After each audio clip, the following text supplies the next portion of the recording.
Buenas tardes, empezamos el directo Café y Azure, aunque bueno, este creo que este es el que nos hemos equivocado de nombre seguro. Lo de café, ahí es que no nos quedó bien. Vamos a hablar de contenedores. Bueno, van a hablar los que saben de contenedores, porque yo espero hacer alguna pregunta interesante y aquí de momento tenemos a Jorge y a Eduard. Buenas tardes, chicos. Muy Buenas buenas. tardes. ¿Qué tal? Bueno, vamos a empezar yo rápido, ¿vale? Para dejaros con el tema interesante. Primero, por supuesto, gracias a los patrocinadores que creo que este año se han portado bien. Ayer soltamos 4 Nintendo Switch Lite y hoy vamos por el mismo camino, así que genial con ellos que nos ponen el dinero, ¿eh? Porque si no al final no haríamos nada. Dejaros por aquí y luego los pondré en el chat el enlace de los badges de los coleccionables estos. No son ¿cómo eran? ¿Los NFT o los NFS? NFT. NFT. NFT. NFT, no son como los NFT que salen una pasta, pero quién sabe. Yo De me los hecho, iría de metiendo hecho en el sí, móvil. sí son NFT, solo que estos no son caros. Por eso. Estos son de los que no salen un duro. Pero bueno, ahí Claro, pero lo que tenéis se los vende enlaces. ahora, lo que se vende ahora es vender un píxel. Esto es Ayer el lo leí que se futuro. había vendido un Pixel, ¿no? Un píxel por 1 millón. Bueno, yo he visto gente que vende un píxel a $1, pero la unidad mínima en Full HD. Hostia. No lo venden por separado. Qué bueno. Y bueno, no sé si lo estaban esperando, pero en esta sesión tendremos otra Nintendo Switch Lite, en este caso patrocinada por Bernet Technology Group. Así que bueno, esperamos vuestras preguntas, porque si no, no hay Switch. Que Se ya pasó acabó. ayer. Que ya pasó ayer, que tuvimos que moverla para el siguiente. Correcto. Así que bueno, nada, os dejo con Jorge y Eduard y en un rato entrará también algún invitado más, que son los que van a hablaros y saben de contenedores. Pues nada, Eduard, preséntate. ¿O quieres que te presente yo? Pues nada, bueno, ya me presento. Yo me llamo Edu y bueno, trabajo en Plain Concepts rompiendo cosas y entre las cosas que rompo, pues generalmente están contenedores involucrados. Yo soy Jorge. Entre bambalinas ya estaba diciendo que tengo el dudoso honor de haber provocado una degradación de servicio a nivel global en mi empresa. Soy SRE en Doc Planner y vamos a hablar De de contenedores. contenedores. De contenedores. ¿Qué son los contenedores, Eduard? Lo primero, para que la Bueno, gente sepa un poco de qué hablamos. sí, bueno, a ver, mucha gente las compara con mini máquinas virtuales, ¿vale? Aunque yo creo que generalmente tiene más sentido referirse a ellas como un mecanismo para empaquetar tus aplicaciones, todas sus dependencias y poderlas ejecutar con independencia de lo que hay en el host, ¿no? Es decir, te independiza. Es aquello de lo que antes decíamos, ¿no? La excusa esa de funciona en mi máquina y luego en producción, pues, que esté bien configurado, que esté todos las dependencias, requisitos, etcétera, etcétera. Un contenedor lo encapsula todo. Entonces te da esa homogeneidad, ¿no? En cuanto a despliegues. Aquí hay que decir que eso de hemos roto con en mi máquina funcionaba, no siempre es verdad. Porque cuántas veces, vaya, te paso los contenedores, pero no, las variables secretas, búscatelas, habla Bueno, con alguien sí. para que te las dé y no hay puñetera manera de correr el contenedor hasta que alguien te da las variables secretas. Sí, sí, bueno, una cosa es la configuración, ¿no? Del contenedor, ¿vale? Pero bueno, la idea un poco Casi es eso. siempre, un contenedor funciona casi siempre. Casi siempre, bueno, mientras tú le des las variables de entorno que espera, por norma general va a funcionar, ¿no? Ya creo que Efectivamente. poco este es el tema. Mira, pues una pregunta que venía más adelante. ¿En qué estado está Service Fabric? Pues yo personalmente no lo sé porque dejé de seguir Service Fabric cuando empezó a ganar tracción Kubernetes, para ser honesto. Sí que tengo experiencias anteriores en Service Fabric con contenedores, ¿vale? Que yo creo que es algo que no fueron muy buenas por aquel entonces, pero para ser honestos desconozco el estado en el que está. No sé. Por dar un poco de visión para quien no sepa qué es Service Fabric es la implementación cuando estaba podríamos llamar la guerra de orquestadores, dándonos importancia y comparándonos a la guerra de los navegadores, ¿no? La guerra de los orquestadores, pues estaban ahí Microsoft con su Service Fabric, estaba Google con Kubernetes, que vaya, ¿cuál habrá ganado? también estaba Mesos por ahí, había unos cuantos, incluso Docker con Docker Swarm, había unos cuantos. Service Fabric era la implementación de Microsoft. Sí, lo que pasa es que Service Fabric tenía como dos sabores. El nativo, en el cual no había contenedores por en medio, sino directamente procesos y orquestaba procesos en nodos y te gestionaba seguridad y escalabilidad. Y luego sacaron una adaptación de Service Fabric para contenedores, que no sé exactamente cómo está ahora, porque yo creo que Yo aquí, por algún compañero que tengo, algún amigo que tengo que estaban migrando de Service Fabric no sé si está discontinuado ya, o sea, con fecha de fin de vida o con inminente fecha de fin de vida. Sí, es la información que tengo. La verdad es que yo ya te digo, estar equivocada. No tengo ni idea. Sí que recuerdo lo que he comentado ahora Alberto, ¿no? Que uno de los argumentos de venta en su momento de Service Fabric, cuando lo estaban posicionando como producto, de hecho esto antes del auge de los contenedores, cuando estaba Service Fabric, era que Azure corría, y supongo que sigue corriendo sobre Service Fabric en la gran mayoría de servicios. Entonces, claro, yo creo que un poquillo es de estas cosas que van un poco por modas o paso cambiado, ¿sabes? Es decir, cuando estaba Service Fabric, que era un gran orquestador, yo creo que la mayoría de nosotros ni necesitábamos ni nos planteábamos usar orquestadores en producción, entonces Service Fabric era algo que nos quedaba como muy grande, y luego vinieron los contenedores, bueno, el auge de los contenedores, Kubernetes y demás, y arrasó con todo. Entonces, ahora mismo, por eso ya te digo, yo sí había probado Service Fabric, había hecho alguna cosilla hace tiempo, pero hace algunos años que no sí, y preguntan a ver si Service Fabric está muerto y ya es todo mejor AKS. No es que Service Fabric esté muerto, Service Fabric sigue estando vivo, siguen sacando versiones, siguen actualizando, pero no sigue el mismo nivel. Y igual me estoy equivocando yo, pero juraría que para finales de 2022 o finales de 2023 era el end of life. Pero igual me estoy equivocando con otro servicio y tendría que consultarlo. Yo no lo sé, ¿vale? Yo lo único que puedo decir es que no consideraría Service Fabric para contenedores. Otro tipo de workloads, entonces entiendo que ahí sí tiene su puesto y demás, pero para contenedores AKS es el servicio de Azure a utilizar si estamos hablando de orquestar. ¿Y qué es AKS? Porque habrá gente que lo conozca y gente que no sepa lo que es AKS. Bueno, AKS es la versión Managed No Pass de Kubernetes, ¿no? Básicamente es un Kubernetes, digamos, prefabricado, listo para empezar a trabajar con él, ¿vale? Lo cual es bueno. Yo siempre digo, estos servicios, o sea, para mí, una de las causas de la importancia o de la fama que ha ganado Kubernetes ha sido el hecho de que todos los grandes proveedores de cloud han sacado servicios manejados y te quitas todo lo que es el entrar en la tecnología, ¿no? El instalar un Kubernetes, el configurarlo, el tal. Ahora le das a un botoncito y en 5 minutos tienes un clúster y bien aprovisionado. ¿Vale? Y además hay otro punto importante, que es que cuando quieres montar un Kubernetes bien, cuando lo quieres montar bien, cuando quieres una prueba, pues tienes todo en una única máquina y ya está. Pero para tener un Kubernetes bien, lo mínimo que necesitas son 9 nodos. 9 nodos, de los cuales 3 son el plano de control, 3 son la base de datos de estado, etcd, y otros 3 son los workers. Para un mínimo proceso en alta disponibilidad, vas a necesitar ya 9 máquinas. Mientras que si te vas a un sistema administrado como AKS en Azure, EKS en Amazon o GKE, creo que era en Google, esa versión administrada ya te evitas el plano de control y en muchos casos, como por ejemplo en Azure, es gratis. Es decir, solamente pagas por la potencia de ejecución. No necesitas pagar por el plano de control, te libras de gestionarlo y de pagarlo, lo cual está muy bien. Y nada, estaban preguntando por ahí, ha salido la pregunta de si funciona en Windows. Sí, o sea, puedes desplegar contenedores Windows. De hecho, puedes tener mixtos. Es decir, puedes tener en un mismo AKS nodos que ejecuten contenedores Linux y nodos que ejecuten contenedores Windows. ¿Vale? Con lo cual eso te da mucha flexibilidad, sobre todo en aquellos casos que estamos haciendo muchas veces lift and shift, ¿no? De aplicaciones en full framework, por ejemplo, y que las queremos poner en un Kubernetes.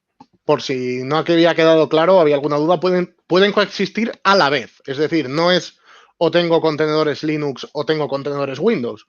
Si tú estás trabajando con diferentes grupos de nodos, unos Windows y unos Linux, tu clúster puede contener ambos tipos de aplicaciones a la vez, yendo las de Windows a las máquinas Windows y las de Linux a las máquinas Linux. Hay que hacer un pequeño trabajito de gestión para que eso sea así y garantizar que sea así, pero es una posibilidad. ¿qué nos recomendáis para empezar en el mundo de contenedores K8S, que es Kubernetes, y AKS?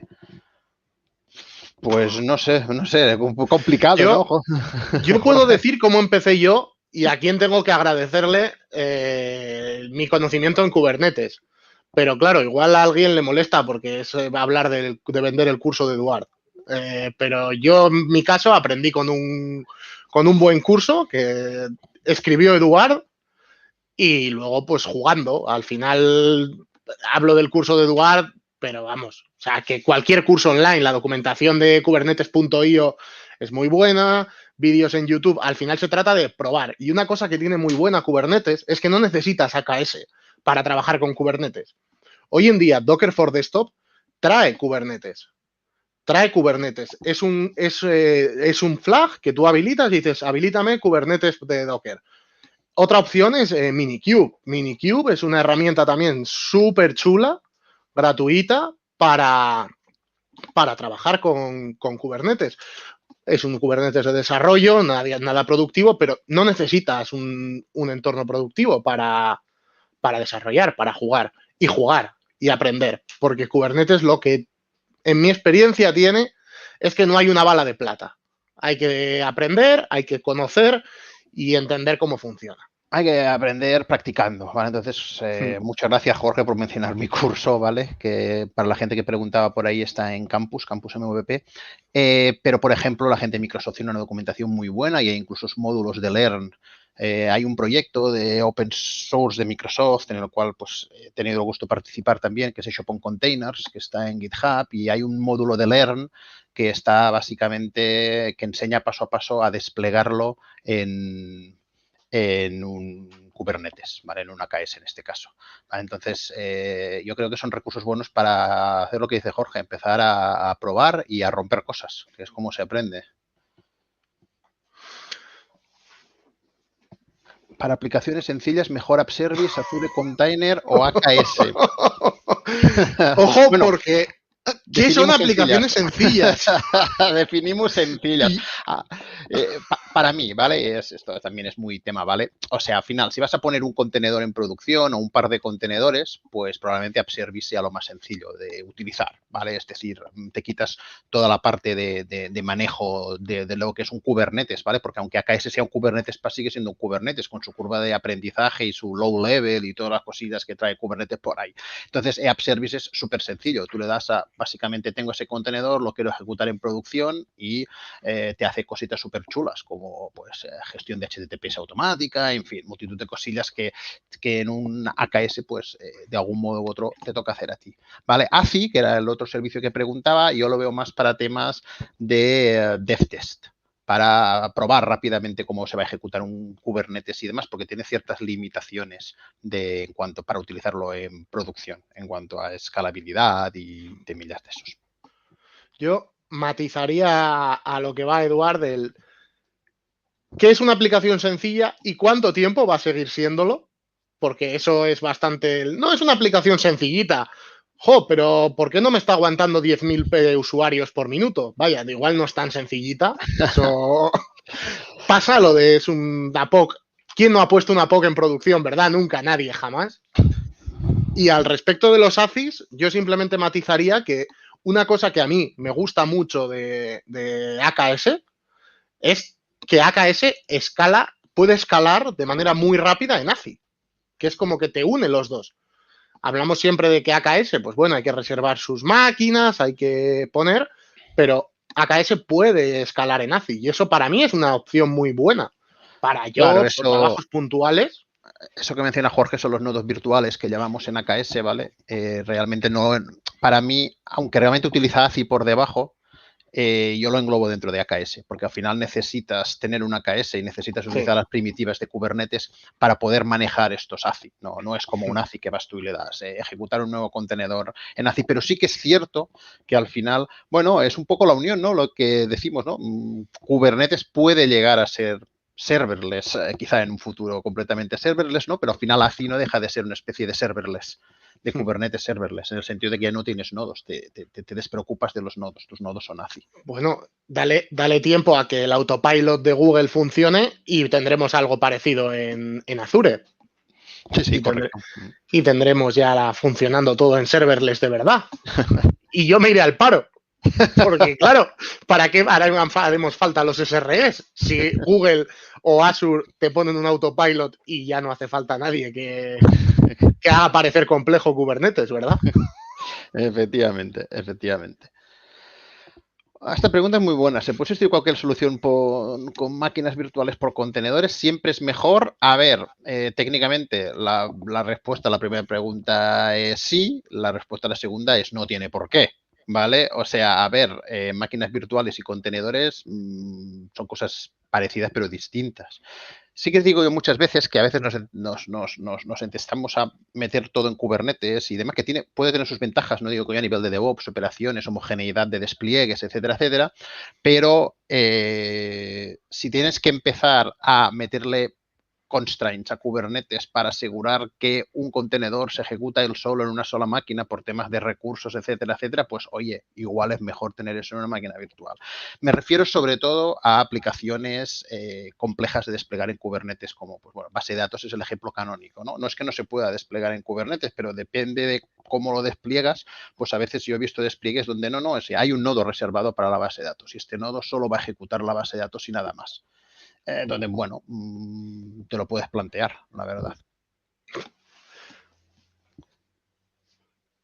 De hecho, al respecto de esto, yo siempre suelo decir, cuando hacen esta pregunta de si siempre es mejor, un hilo que vi en Twitter, de ¿por qué mi aplicación cutre hecha en PHP, corriendo sobre un Apache y con una base de datos local, funciona de maravilla y da una respuesta en 150 milisegundos y mi sistema balanceado en la nube, en alta disponibilidad, con replicación global y con no sé qué, tarda 1,5 segundos en responder? Pues porque Kubernetes está pensado para ciertos tipos de cosas y tiene ciertos requisitos.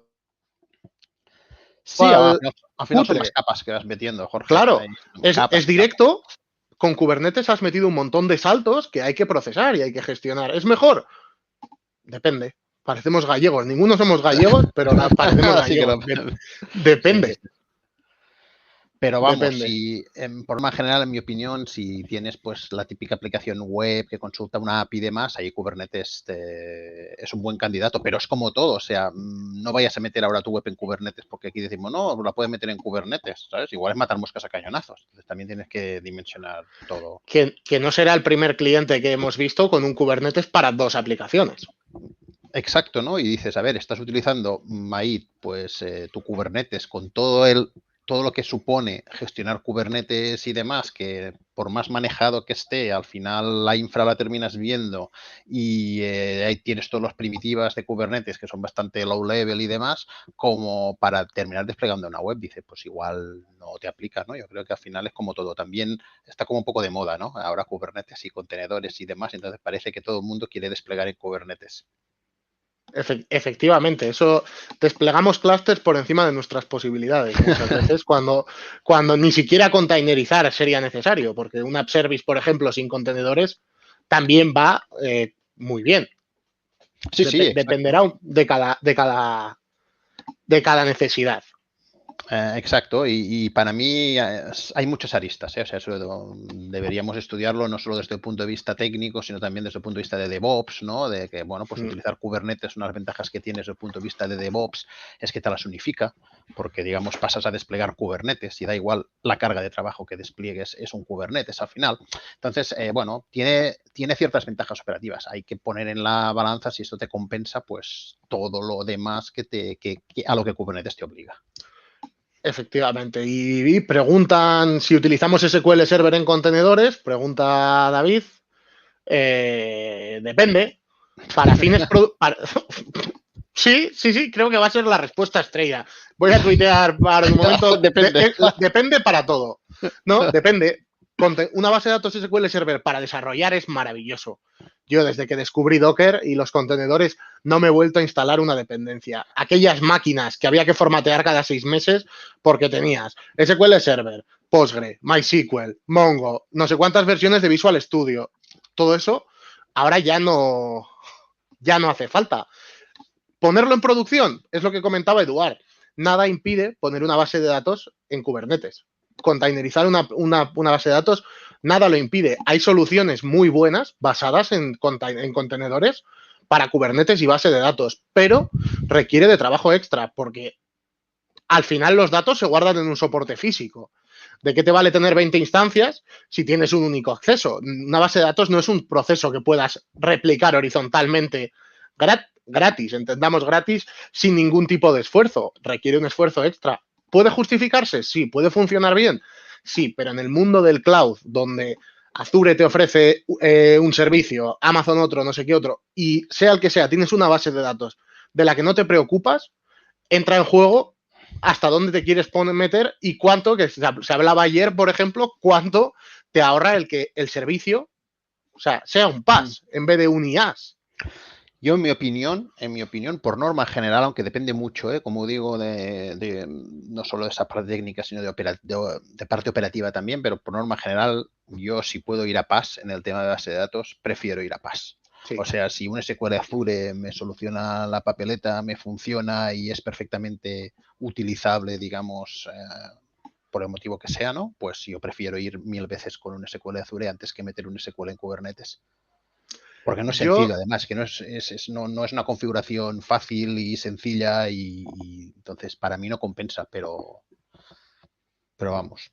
Preguntan incluso si fuera un Redis, pero es que Redis es que depende un poco mucho, es trampita, Redis. Para que ocurre de Redis, sí. Claro, es un poco trampita, porque si lo que quieres tener es un clúster de Redis como caché distribuida para optimizar consultas, no hay ningún problema en meterlo en un Kubernetes. Depende un poco cómo quieras utilizar Redis. Exacto. De hecho, incluso puede llegar a tener más sentido en este caso llegarlo a meter a Kubernetes porque puedes meter afinidad de nodos y pods y asegurarte que el Redis está cerca de los pods que están ejecutando el trabajo. O sea que igual puede llegar a tener más sentido que meterlo fuera. ¿Vale? Entonces, pero vamos, al final es lo que decimos, o sea, las posibilidades están, no hay nada que técnicamente te vaya a impedir, ni hay nada que técnicamente te diga, no, es que no va a funcionar, pero tienes que valorar si realmente te compensa. Hay que tener otra cosa en cuenta, no es lo mismo ser una empresa con un departamento IT o operaciones de 3 personas que con un departamento de 15. Si tienes 15 personas en tu departamento de operaciones, quizás tengas el músculo suficiente para poder gestionar dentro de tu clúster cierto tipo de servicios. Si eres una empresa con un departamento de operaciones de 1 o 2 personas, quizás no te interese ese esfuerzo extra que supone hacerlo, porque te compensa. Dices, joder, contrato a otra persona y reduzco costes de infraestructura o aumento costes de infraestructura y me ahorro una persona. Al final, todo se trata de balancear. Que depende de la parte de operaciones. Yo he trabajado con clientes donde ellos solo despliegan Kubernetes. No tienen nada más. O sea, su cloud es básicamente un Kubernetes. Eso significa que sus bases de datos, sus sistemas de mensajería, etcétera, todo se ejecuta dentro del clúster. ¿Vale? Que es otra visión, es la de unificar completamente la parte de despliegue de DevOps. El tema es que eso requiere un expertise bastante grande en Kubernetes. O sea, es para empresas que tengan cierta madurez en Kubernetes, que lo conozcan bien y que hayan trabajado antes. No es como estoy aprendiendo Kubernetes, voy a poner el SQL en Kubernetes, porque sí, esto generalmente es más complejo. Exacto, y serán equipos de SRE y de operaciones de más de 5 o 6 personas. Sí, empresas grandes, claro. Generalmente. Empresas grandes, correcto. Sí.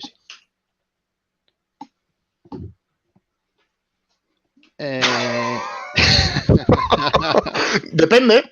¿Quién lo iba a sospechar? Depende. CNI o Kubernetes. Depende qué quieras hacer. Aquí Eduard seguro que se ha pegado mucho más. Bueno, no tengo mucho que decir, to be honest. Es decir, para mí no es que Kubernetes no sirva para escenarios productivos, sirve perfectamente. Entonces yo generalmente suelo hacer la pregunta contraria. ¿Vas a necesitar algo de lo que te ofrezca CNI? Porque al final CNI viene también con sus restricciones en cuanto a número de pods por máquina, tienes que dimensionar mejor la red para provisionar, para asegurar que tienes espacio de IP suficiente para los pods.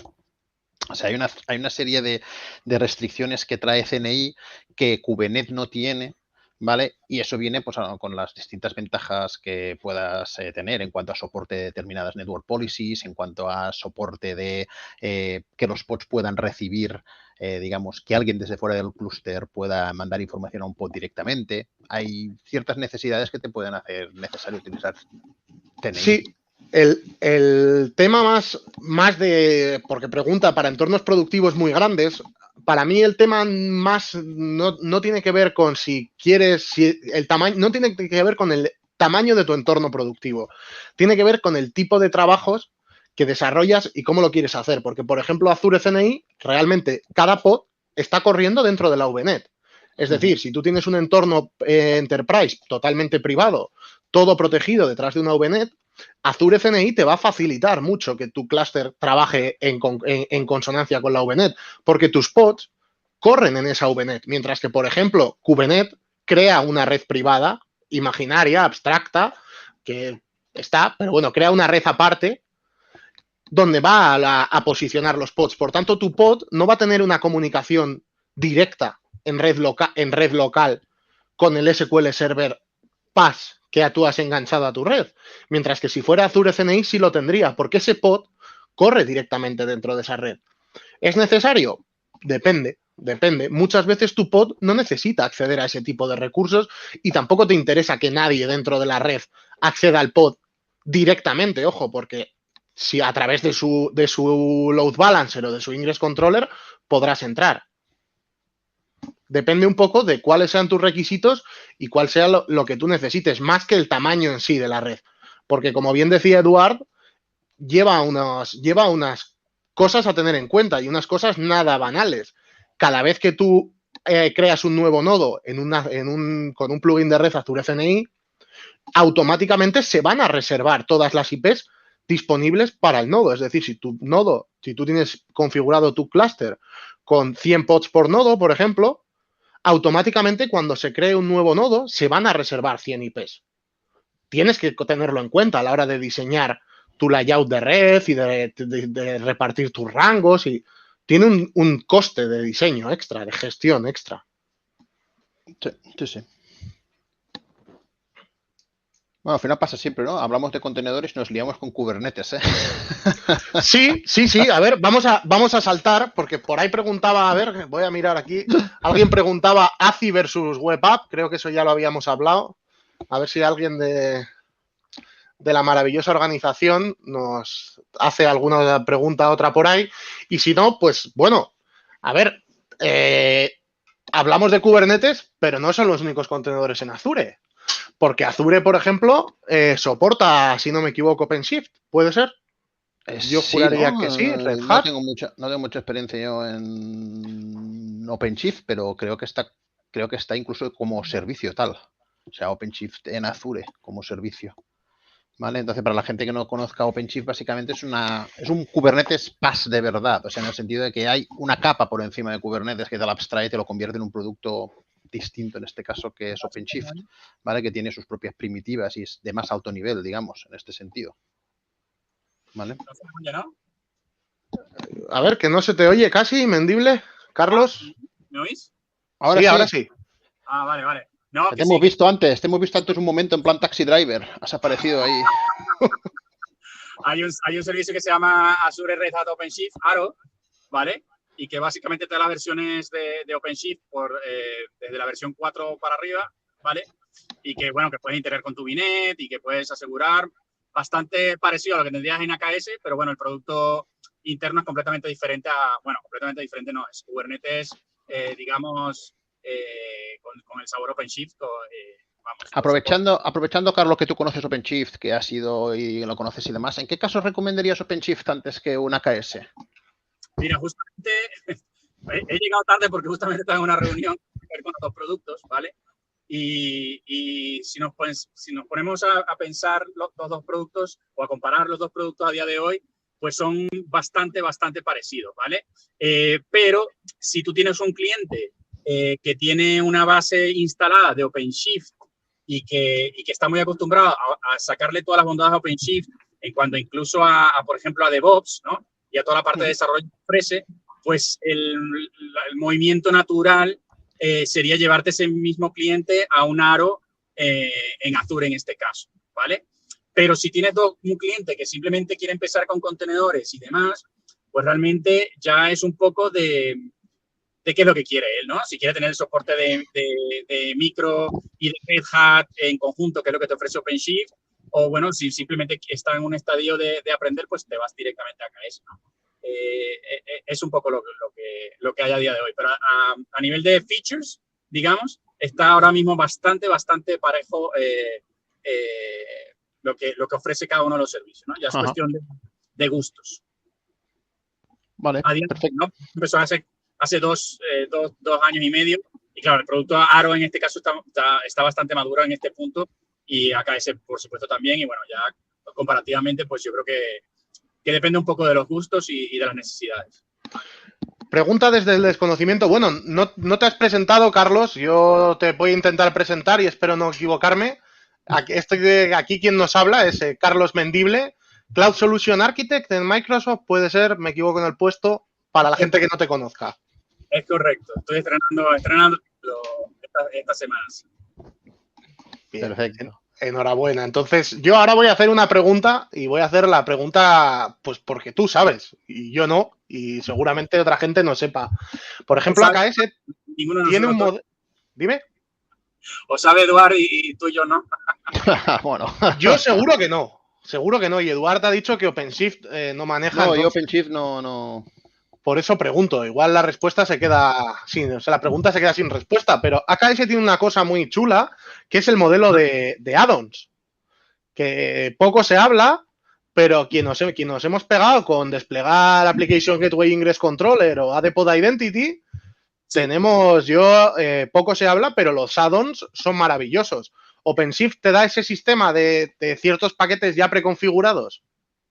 OpenShift tiene, bueno, a ver, por defecto, por ejemplo, de SAC te viene con Istio, o sea, viene con, digamos, como una opinión bastante particular de lo que puedes hacer o no dentro del clúster, pero sí es cierto que, por ejemplo, tiene un catálogo de servicios súper interesante que viene de la época en que había Open Service, ¿cómo se llamaba esto? OSPA, Open Service Broker, puede ser, el Open Service Broker y demás, pero que, bueno, que puedes agregar servicios o catálogo de imágenes y demás dentro de tu clúster. Pero sí es cierto, por ejemplo, a nivel de rutas, lo diré, redes, Service Mesh y demás, ya viene con, o sea, por ejemplo, ya viene con Istio y es un poco lo que hay, ¿no? Entonces, ahí sí creo que hay un diferencial respecto a lo que te ofrece AKS en el momento de la creación, que puedes agregar, digamos, vía DOM algunas, bueno, agregar o habilitar, ¿no? Algunas funcionalidades en particulares, como el routing, el HTTP routing, lo que decías tú, ¿no? El gateway, etc. ¿Vale? No sé si se me oye. ¿Aló? Sí, perfecto. Sí, te oímos perfectamente. Y dicen que OpenShift no es gratis, tiene un coste de licencia también, efectivamente, si no recuerdo mal. El 75% el coste de eso en los últimos 6 meses o algo por el estilo, ¿vale? O sea, comparativamente hablando, es cierto que probablemente te salga más barato una AKS, ¿vale? Pero el precio de la licencia a día de hoy es, respecto a, por ejemplo, hace un par de años, es 75% más barato. Está bien. ¿Vale? Está bastante bien, sí. Y como todo, cuando vas al mínimo, pues mañana hablaremos de los Kubernetes de pobres y de ricos. Cuando vas al mínimo, te da para... las licencias cuestan mucho, o sea, se nota mucho, pero en un clúster de AKS respecto a uno de OpenShift de 200 nodos, la licencia probablemente esté tan diluida que ni siquiera sea un valor diferencial en el... Por cierto que ayer me acordé de ti porque estaba revisando un clúster que tenía 5.000 pods. Este no va a ser de los de pobres. No, bueno, no se sabe, que yo he visto clústeres de 10 pods por nodo y he visto clústeres de 250, que es el límite soft que da AKS. Ojo, que igual no son tantos nodos los que tienes. Y otras historias de terror como 2 pods por nodo porque no caben más. Bueno, pero ese es el drama. Preguntan, mira, muy interesante también. Si hay temas de malla con add-ons para AKS, en temas de Istio, yo juraría que no. Sí. Sí hay. Hay un preview, ¿vale? De Open Service Mesh, que es, digamos, un Service Mesh open source que está desarrollando Microsoft, ¿vale? Obviamente no es Linkerd, no es Istio, es Open Service Mesh y pues es lo que hay, ¿vale? Es un preview, vamos, que te puedes descargar para agregar el add-on a tu AKS y tienes un Service Mesh ahora mismo bastante básico, pero es por donde van a ir los tiros de cara al soporte del clúster, ¿vale? Porque tú puedes simplemente pasar de esto e instalar internamente un Linkerd o un Istio si quieres, ¿vale? Pero vía add-on vas a tener la opción de utilizar Open Service Mesh. Perfecto. Está en preview. Está muy bien. Es una característica a tener en cuenta y a seguir. Sí, la verdad que sí. La verdad que sí, porque Service Mesh es la otra gran batalla que tenemos ahora mismo. Correcto. ¿Necesitas un Service Mesh? Es lo primero que te deberías preguntar. Primero es, ¿necesitas AKS? Y si llegas a la conclusión de que necesitas AKS, lo siguiente es, ¿necesito un Service Mesh? Exacto. Vamos a ver, que por aquí había también alguna... Contar sobre esa batalla de Service Mesh. Bueno, a ver, no es tampoco batalla, es como en todo hay mucho hype, hay mucha... pues yo he oído que en Netflix utilizan Kubernetes, utilizan Istio, utilizan Chaos Monkey y utilizan otro montón de cosas y yo, que soy PPFlix y distribuyo películas mandándolas por correo, pues pienso que también lo necesito. Y el problema es que te metes muchas veces en fregados de complejidad técnica que no necesitas. Configurar Istio, para mí, desde mi no ser usuario de Istio, me parece más complejo trabajar solo con Istio que con Kubernetes, porque necesitas saber más manifiestos distintos, más ficheros distintos para Istio que para el uso diario de un Kubernetes. Sí, cuando hablaba de la batalla de Service Mesh, es que ahora Service Mesh es, pues, digamos, lo que está en boga en Kubernetes, y al final está Istio, que es el que conoce todo el mundo, el complejo, ¿no? Con sus 80 CRDs y demás, producto muy potente, muy customizable, y luego están los más ligeritos, digamos, tipo Linkerd, Maesh y demás, ¿vale? Y ahí está un poco, ¿no? Para ver quién va a terminar, bueno, ahora Open Service Mesh, que mencionaba Carlos, ¿no? Y ver un poquillo quién va a emerger ahí, ¿no? Sí que es cierto que hay una interfaz, ¿no? Está la SMI, ¿no? La Service Mesh Interface, teóricamente, que debería permitir, teóricamente, abstraernos un poco del Service Mesh. Sí, pero eso... Perdón, habla. Sí, ¿aló? Sí, perdón. Didi. Ahí también el problema es que Istio, ¿vale? No está muy claro cuál es su futuro a nivel de open source y si va a ir a la CNCF o no y demás. Y por eso, por ejemplo, es que Microsoft ha sacado el Open Service Mesh, a pesar de que sí también existe el Linkerd y demás, porque, claro, pues no está claro cuál es el futuro, porque Istio, a diferencia de Kubernetes, digamos, se ha quedado en ese lado prioritariamente de Google y no tienen claro nadie hacia dónde van a ir los tiros. Entonces, a nivel de guerra, si queremos hablar, no solo está la parte técnica, sino está esta parte del mundo open source y demás que pues que se quiere saber cuál es el futuro realmente de estos productos. Vale. Hay una preguntilla ahí de si es sencillo empaquetar soluciones con Helm. Como decía Jorge hace unos minutos. ¿Depende? ¡Oh! Depende del pifostio que tengas montado, porque vamos, si tienes una aplicación bien montada, hacer el char de Helm no es nada complicado. Sí, exacto. Efectivamente. Exacto. Un char de Helm es muy sencillo si tienes la aplicación bien. Si para desplegar tu aplicación necesitas 35 manifiestos, tu char de Helm va a ser un infierno. Correcto. Sí, exacto. Al final es que depende de eso, de la cantidad de manifiestos que tenga tu aplicación, ¿no? Pero vamos, que una cosa para mí es un char de Helm tuyo interno de tu aplicación, que es todo demás, pero hay algunos chars de ciertas aplicaciones públicas muy currados, con multitud de opciones para intentar adaptarse a todos, que estos tienen que ser complejos de generar. Es una nueva discusión en el mundillo, ¿vale? Y es si Helm tiene que evolucionar todavía aún más o si hay que buscar alternativas. Porque, por ejemplo, a día de hoy, si desplegáis un CRD, dentro de un clúster de Kubernetes, luego no lo puedes actualizar vía Helm, ¿vale?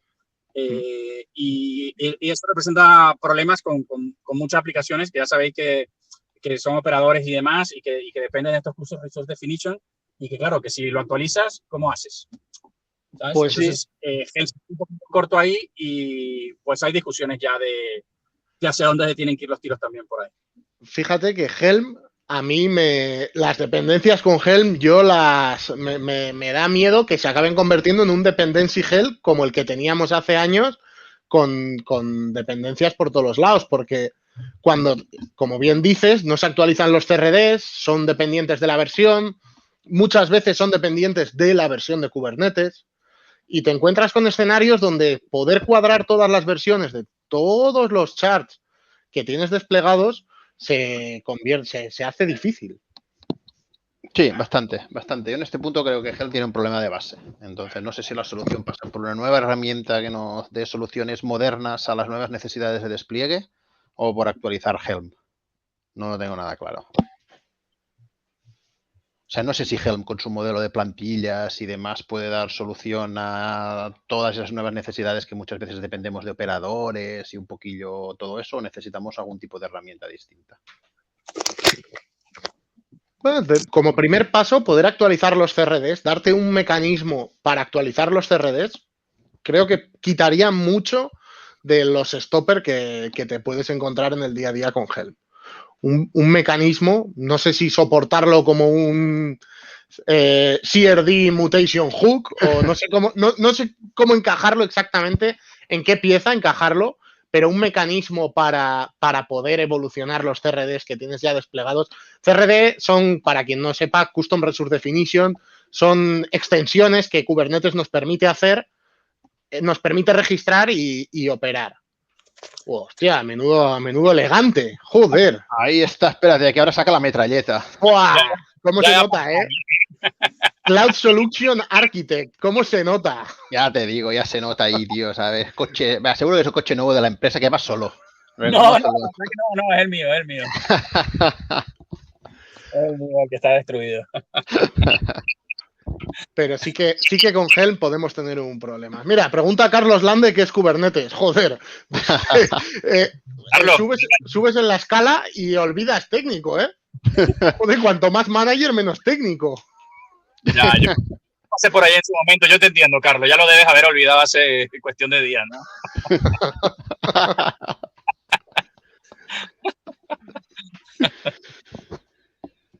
Ay, no sé, a ver si nos preguntan algo más. Creo que no hay nada más. Bueno, pues podemos seguir. A ver, creo que también, y esto es ignorancia que tengo, creo que las Azure Function y las Azure Batch y demás también soportan contenedores. ¿Puede ser? Joder, se nos ha pirado. El que sabía se nos ha pirado. Ha visto percal. A ver, Azure Functions las puedes empaquetar en contenedores. O sea, puedes generar un contenedor que ejecute una Azure Function y puedes ejecutarla en un Function App o puedes ejecutarla en un Kubernetes. Y ahí encajaríamos con los escaladores específicos para FAS o escaladores basados en eventos como Queda y demás que nos permitirían escalar esas Azure Functions ejecutadas en Kubernetes o, si preferimos seguir utilizando Function App sin ningún problema, pues simplemente tener empaquetadas nuestras Azure Functions con un contenedor. ¿Para qué? Pues para dar soporte a runtimes a lo mejor no soportados por Azure Functions, por ejemplo. Buenas, Carlos. Repito la pregunta. Azure Function, Azure Batch, contenedores, sí, no. Pero esa pregunta no, a ver, ¿me la puedes repetir? Estaba por hablar un poco de todas las opciones que tenemos para trabajar con contenedores en Azure. Estaba preguntando, y esto no lo ha preguntado nadie, es de ese guión que iba a mandaros y no os he mandado, la verdad, lo siento. Uno de los servicios que soportan contenedores en Azure son las Azure Function y los Azure Batch. Correcto.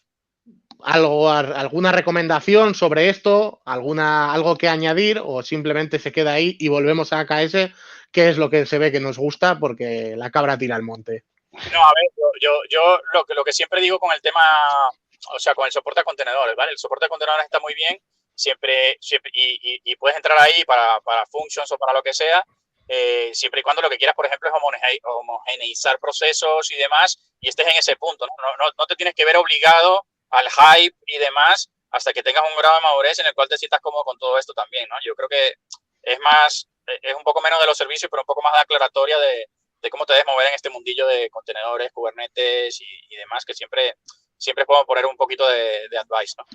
Es lo que intento decir siempre yo a los clientes. Estaban preguntando por aquí contenedores en Raspberry Pi. Sí, claro que puedes desplegar. No hay ningún problema. De hecho, puedes desplegar un Kubernetes en una Bueno, Raspberry Pi. hay un problema. Pero no tiene que ver con la Raspberry, sino con los microprocesadores. Y esto es importante. Yo lo descubrí a base de miseria cuando quise meter cositas en mi Raspberry. Al final, un contenedor no es más que una abstracción que añade cosas sobre un punto de partida que imaginamos común. Es decir, el kernel de Linux, por ejemplo. Asumimos que el kernel de Linux está y añadimos, entendamos, piecitas por encima. Pero cuando bajamos a ese nivel tan bajo, el kernel de Linux se compila diferente para procesadores AMD y procesadores ARM, por ejemplo. Tienen una arquitectura diferente. Esto, cuando vamos hacia una Raspberry Pi, se nota en que las imágenes que tenemos que correr en la Raspberry tienen que estar preparadas para trabajar con un procesador ARM. Y esas imágenes no van a ser compatibles con un procesador AMD. De esto también hay mecanismos, hay técnicas que podríamos hablar largo y tendido, como utilizar BuildX, utilizar Docker Manifest, para detrás de un único tag esconder diferentes sabores para diferentes procesadores, pero teniendo eso en cuenta, no hay ningún problema en correr contenedores. La clave de siempre, un contenedor no virtualiza. Entonces, si tu arquitectura es ARM, el contenedor tiene que ser un binario ARM y compilado contra ARM. Y si tu arquitectura es una AMD64, tu contenedor tiene que ser una AMD. Que si tienes un Windows, pues... No, un proceso que en la máquina, en el host. Exacto, efectivamente. Oye, una pregunta. No, digo, una pregunta que ha salido ahí que creo que es interesante, que igual, Carlos, tú conoces. Dice, ¿el cambio de CRI afecta a un AKS ya desplegado al actualizarlo? Es decir, entiendo que se refiere a... ¿CRI? Al Container Runtime Interface. Entiendo que se refiere a la deprecación de Docker, al no tener ya Docker en los nodos, ¿no? Si eso afecta de que pasamos de una versión de AKS que podemos tener Docker en los nodos a una versión de AKS que no tengamos y, por ejemplo, usamos Containerd directamente, si eso afecta al hacer update o seguimos con Docker o si sabes cómo va. Pues la verdad, debo ser sincero, no he actualizado nunca ningún clúster. O sea, siempre he ido actualizando clúster, pero no he actualizado ninguno que estuviese en la antigua a la nueva. Es que eso lo da problemas, porque tú ya me le empiezan a fallar, eso también lo sabemos todos.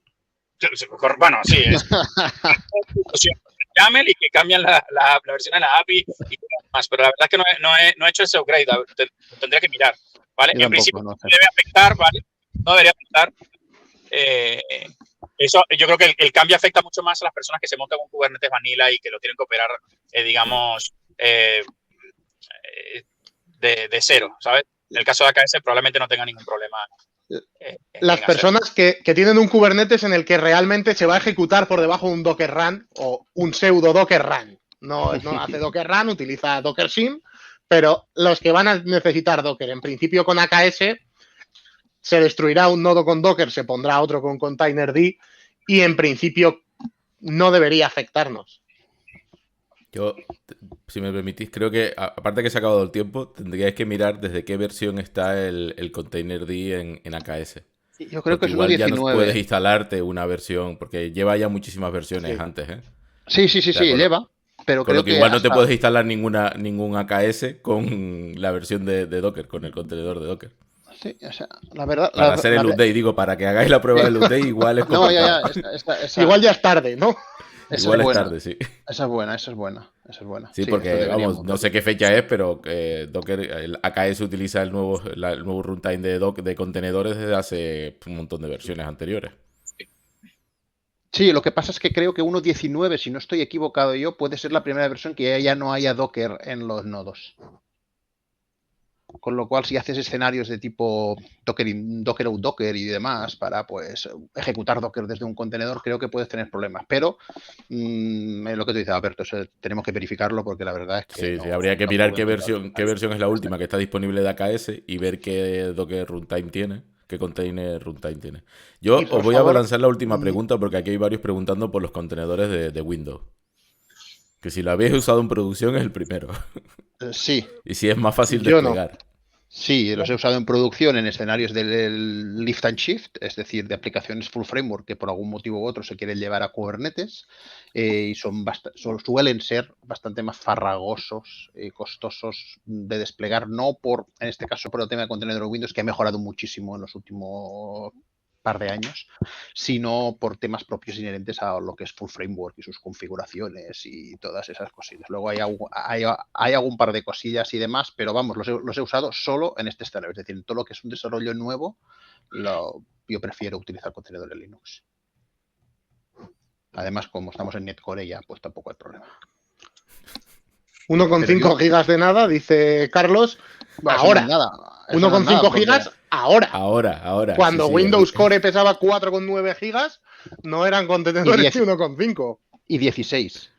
Y 16 gigas. Y Que hablando de 16 gigas Service también, Fabric, correcto. hablando de Service Fabric que hablábamos al principio, hace años yo tenía problemas de Service Fabric de timeout haciendo Docker Pull.